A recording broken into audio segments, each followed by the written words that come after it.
ये alright guys, तो यार आप देख सकते हैं कि हमने स्पेशली बनाए हैं कुछ ऐसे कमाल के शूज। मुझे लगता है कि इनकी मदद से पानी के ऊपर चल सकते हैं, तो चलो पहले इन्हें पहन लेते हैं।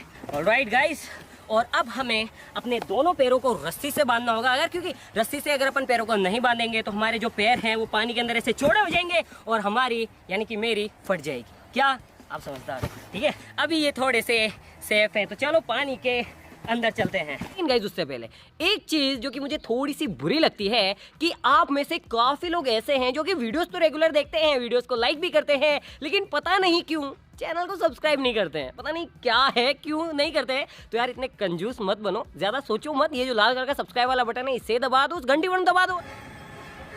अच्छा हो ना, रस्सी से बांध दिया। राइट गाइस, अब चलने की कोशिश करते हैं। ले आप देख सकते हैं ये वो बस। तो गाइस यार इन शूज की यही दिक्कत है यार।